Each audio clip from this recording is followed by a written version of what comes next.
The invaders did not die. We have made it inside Vandalay headquarters. Now time to smash that bitch up. Look up to the left. Yeah. Yep, I see it. Over in finance. Right on that balcony. Oh, dope. I got this. This is your only warning. Think very carefully. Yeah, we didn't get this far by thinking at all. Yeah. I also still love how the opening of Chapter 10 and this is Let's Hope This Works as the theme song. Yep. Absolutely. Because if that isn't our MO so far this entire game, I don't know what is. Yeah. Yeah. It at least makes sense that we would get back to having this track play for the second half, considering it was used very briefly during the whole canon setup process. Yeah. Songs need their opportunity to shine. Mm-hmm.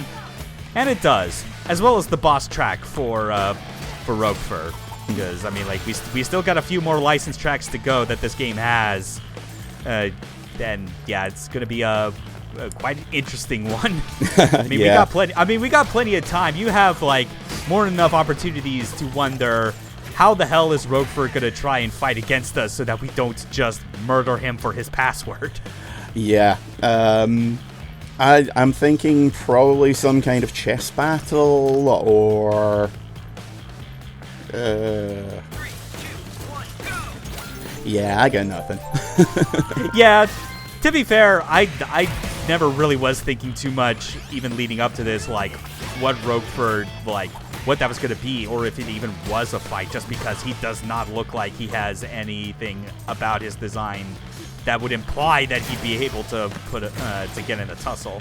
Yeah, I'd say so far he's probably the member of the board who's had the least characterization. Like he's an accountant. Yeah, and he's the head of finance, and that means he has like he's basically the one that has ultimately I think like the most power before Kale, like second to Kale essentially. Yeah. So either as much as Mimosa. As much as I think Mimosa was constantly trying to wring that power away from him, considering how much of the budget goes to marketing anyway. Anyway, that's going to be our nemesis.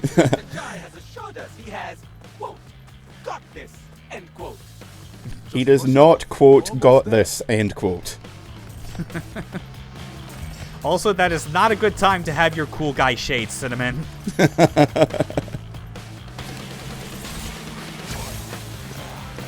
But yeah, like even when we were being introduced to the League of Evil CEOs at the beginning, we didn't really seem to get much. I like League of Evil Executives because of the overlap with the League of Evil X's. Yeah. But yeah, he seemed to get the least characterization just because he's like a guy wearing a tie. Whereas everyone else had something about them you could be like, oh, okay, I can guess what this guy's going to be like. Even Corsica. Fairly no nonsense as well. But yeah, he's something of a mystery so far. Yeah, definitely. But yeah, this is like the rest of this chapter especially is the most that like this is the most that the game pushes you as far as like the enemy encounters it provides, at least until you get to like the post game content. Just because, you know, like as we saw like at the end of the last video, that is basically the last of the non-boss enemies that are introduced into the lineup. Yeah. Well, at least like, well, no, I guess because like again, getting to like post-game content, like there's at least like one that you come across that's more of just a reskin of existing types that we have constantly been fighting to begin with. Yeah. Anyway, this is an encounter that. If you're trying to go for S ranks, can definitely take you a while to figure out how to like properly do it because you get very few enemies to work off of for like building your score multiplier. Just, you know, got to make sure that you get like enough of a decent like beat hit combos finished beforehand so that you build up enough reverb to like get some jam combos linked in. Because yeah, 2 enemies. That's not a lot to work with. Like not any, you know, sneaky guys hanging around, no death from above, just 2 dudes, huh? you know that you got like someone with like Scrooge McDuck energy as Rogueford willing to be like, this is a problem. I'll fucking pay out of my own pocket to help you stop it. I have here in my hand 5 blank checks. Hey, it worked. Kinda. Yeah, but did he die though? No. You AC found Bass. me, kid. Taking a break, taking my eyes off the prize. Right. What now? One of your breaks without clocking out, I see. Mutually assured destruction.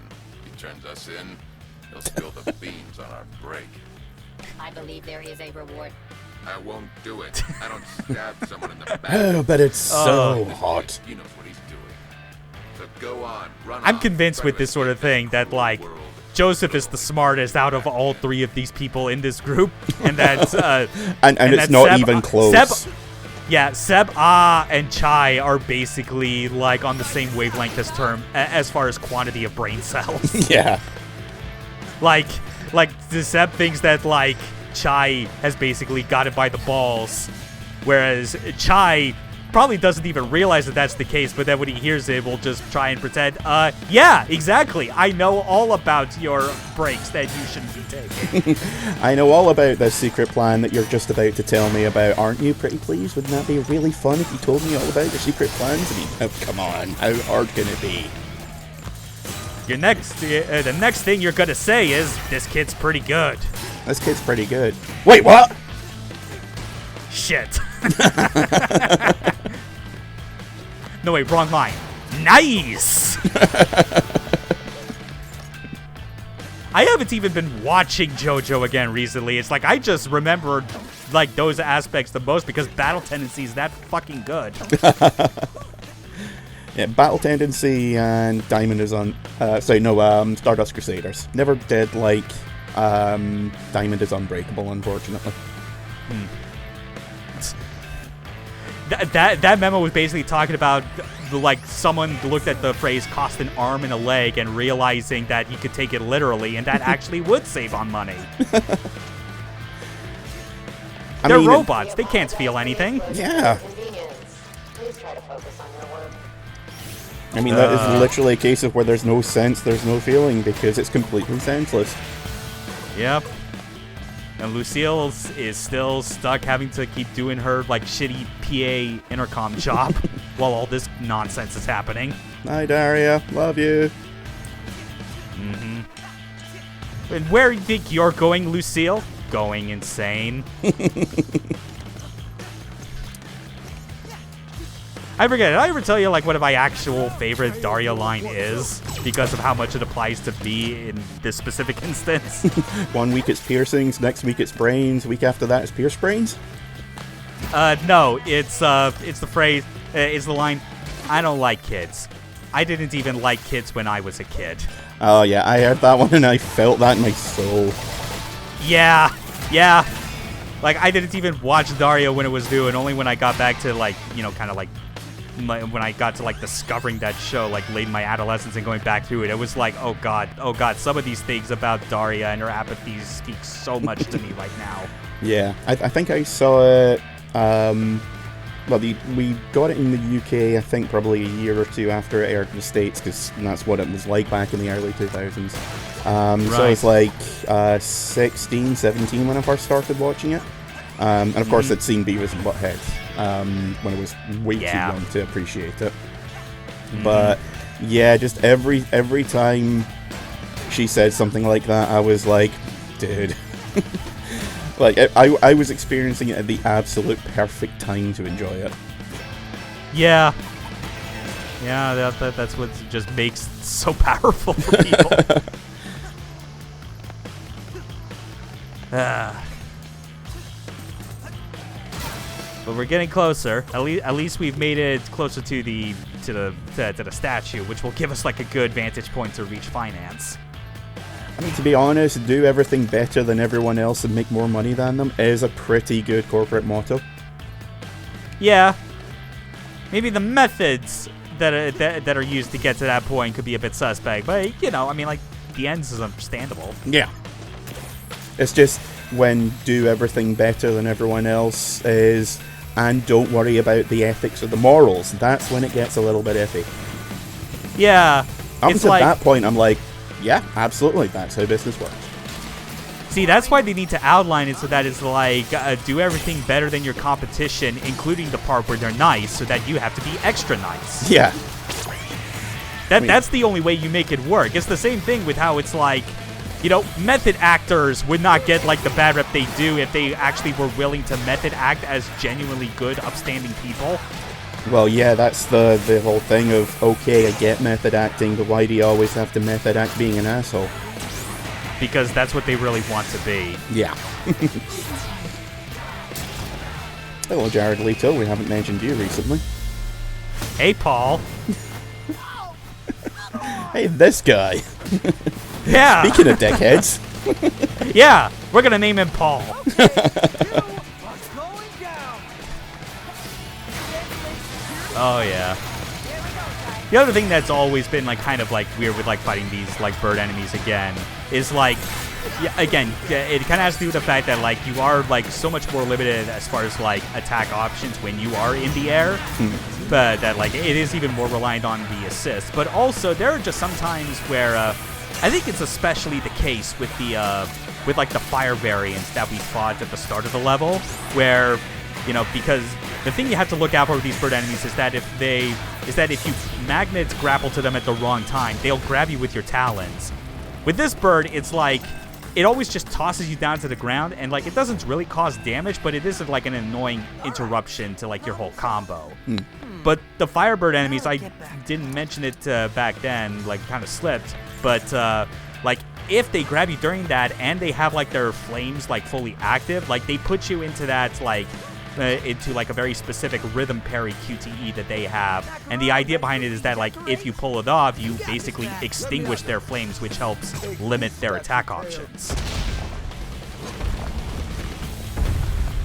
But otherwise, it's like, yeah, it's no surprise that like as far as like airborne enemies, you know, there are not as many of them to really have to go up against in this game compared to the obviously grounded-based one, because that's where your tools are focused. Also, who needs a guillotine for billionaires when you've got Macaron? Yeah, just punch their head clean off. Yeah. That's a good way to go about it. I guess maybe you would need someone that isn't Macaron, because he's probably get a bit squeamish if he realized that his like fist the size of a boulder was able to like knock a human's head clean off. See, what you do is you put like silly rabbit heads on them, and you tell him it's, you know, it's just like whack-a-mole, and he never finds out. No, the way you do it actually is that you like is that you just strap like a face mask of Zonzo to them, and that just like gets like an immediate reaction out of him. Yep, that would also work. Yeah. Just Fist of the North Stars that shit. Yeah. And it's like, I don't know why you want me to like help with like the dismissal of these employees. I mean, like we already have other departments that can like that can have these people be fired. Zonzo! Punch! Hello? You sure made I was really hoping you would answer like that. I just knew. Yeah. I'd walk away. You trying to make a deal? Come on, man. You think I'll let you spoil our plan? Leave profits on the table? This isn't about money. It always is. You get in our way, you'll see red. Finance joke. Yeah. Like He's just letting us Roquefort, seriously, I get that it's your thing, but you don't always need to be like living your life based entirely on metaphors about money. Please. Besides, you're already seeing red. Duh. Yeah. At least this man seems to have an affinity for the Japanese aesthetic of like, you know, like Japanese executive boardrooms. Yeah, I never would have expected him to be one of those kind of weebs. What do you think I am? Yeah. Idiot? Probably because he's had dreams about like how cool it would be if he was the head of his own Zaibatsu. I was on my deathbed. Yeah, he's... Now that I look at him, he is wannabe Heihachi Mishima. Well, yeah, he's got the pointy, balding head, balding Yep. hair and Why everything. do you want to be less smart? This is a waste of time. Oh god, think about it. Roquefort would be the sort of person where, like, if someone in the corporate chain like tried to kill him, like toss him into the depths or something, he totally would come back with an email to them saying, "You should have found a bigger cliff." Your recent murder attempt. I lived, bitch. Yep. Oh boy. Does this count as licensed new? Oh my god, I was not expecting that. No one was expecting the Cyber Wolf Man. I was expecting him to be like, hey, I'm just gonna blow the budget on hiring mercenaries and robots and shit. Gives a completely new meaning to the concept of a Wolf of Wall Street. Oh god, it does. That's what they were going for, wasn't it? Yeah, on top of the wolf in sheep's clothing thing that Corsica was alluding to. Yeah, I didn't expect that to be quite so literal. Yeah, but no, the music in this case, Wolfgang's Fifth Symphony, this is one of those things where it is the sort of thing where like it's a sampling of obviously like bits of like classical music, but it's being put together in like a composition that is entirely like original and separate from that. Yeah. So this does count as licensed music because there is a streamer mode, like legally distinct version of this. Okay. And this is the sort of thing where it's like, this is definitely a music choice that is like we've gone through this game enough time to know like what the primary genre of music that Hi-Fi Rush loves to focus on. You know, it is very like upbeat rock that's like in kind of like the ballpark of like 140 to 170 BPM. Like that kind of steady pace. Sort of nothing like heavy metal or insane like that. Pop but you punk, still get like occasional. Yeah, pop rock. Yeah, you still get like occasional shifts, obviously, because I mean, like we've gotten like some industrial rock thanks to Nine Inch Nails. We had the Prodigy at like in the first half of this stage itself, a cover of "Fast as You Can" by Fiona Apple, which is very much just like a pure pop song itself. And this, meanwhile, is like something that I would fully have expected to have been licensed in a Dance Dance Revolution game at some point in that series' entire tenure. I'm shocked that they didn't have more stuff like there was an album. Well, I think it's a series of albums in the 70s and 80s called Hooked on Classics, which was all just like bits of classical music with like a simple 1-2 disco beat over them.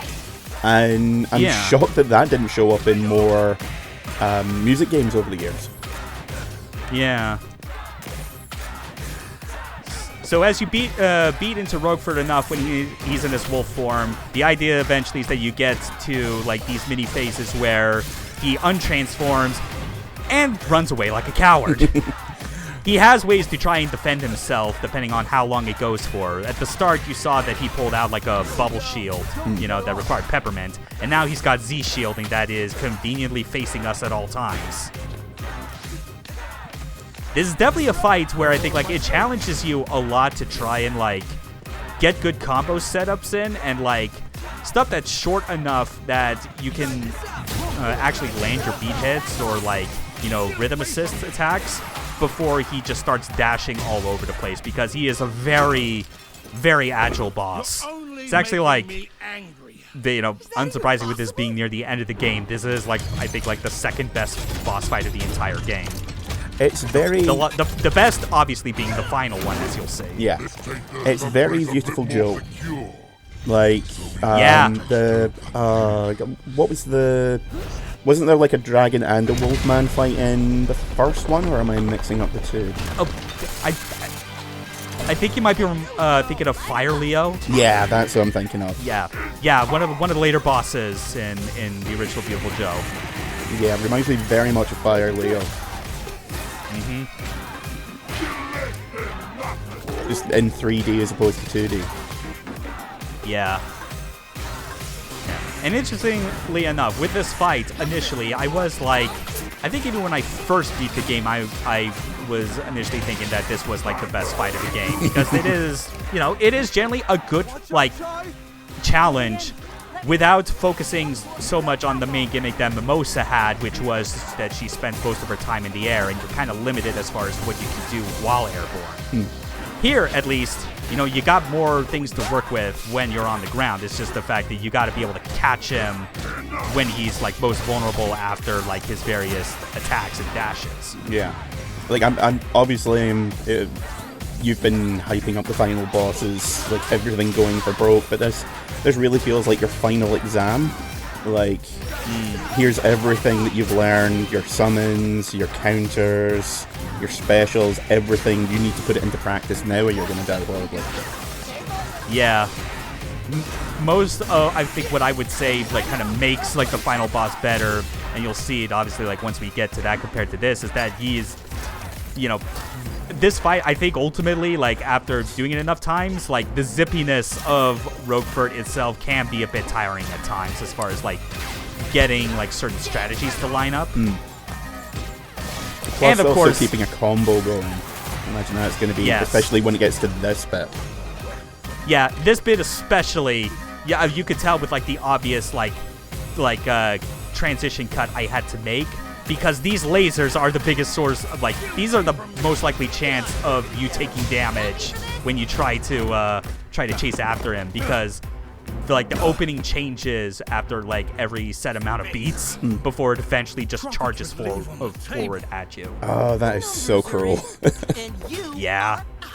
Well, that makes no sense, you idiot. It's also Actually probably agree with him. one of his best comebacks so far, which is depressing. Yeah. now listen carefully to, like, this next bit, because this is what made me think this is DDR core.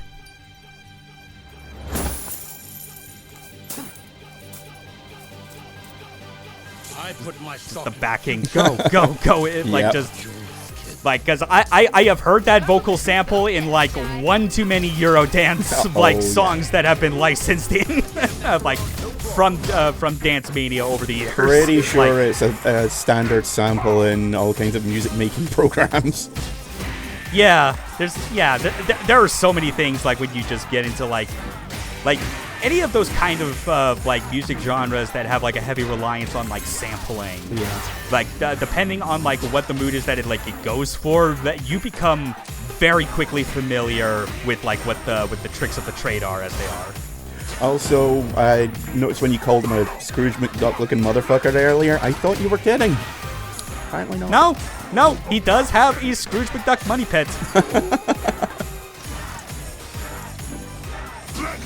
And it actually factors into his attacks, as you saw. Yeah. Swims through it like a shark.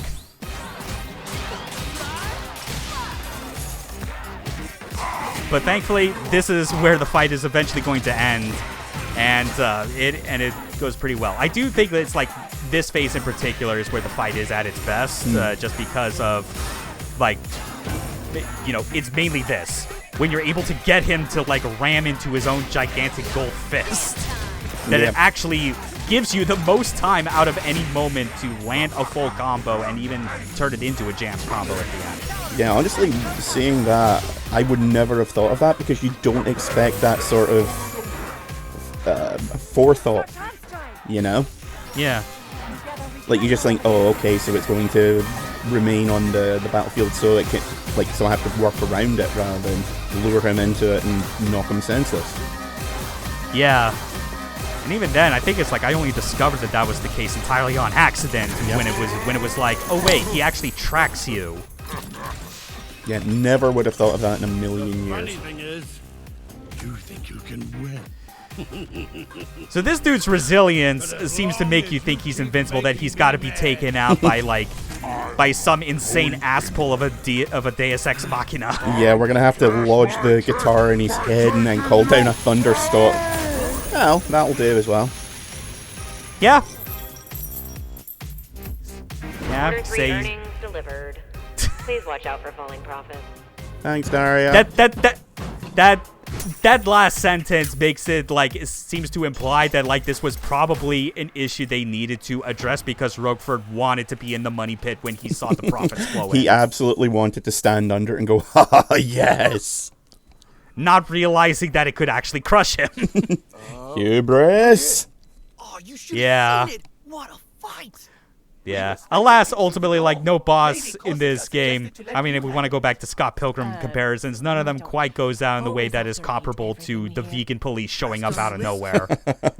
I feel like that's the closest it gets, but it does not have a feeling of being so, like, bizarre. Like, the phrase vegan police. Yeah. Like, what?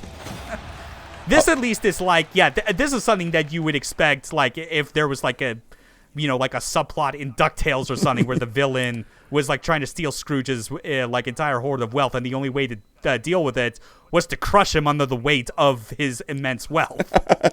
Or just call the police and just be like, why didn't I think of that before?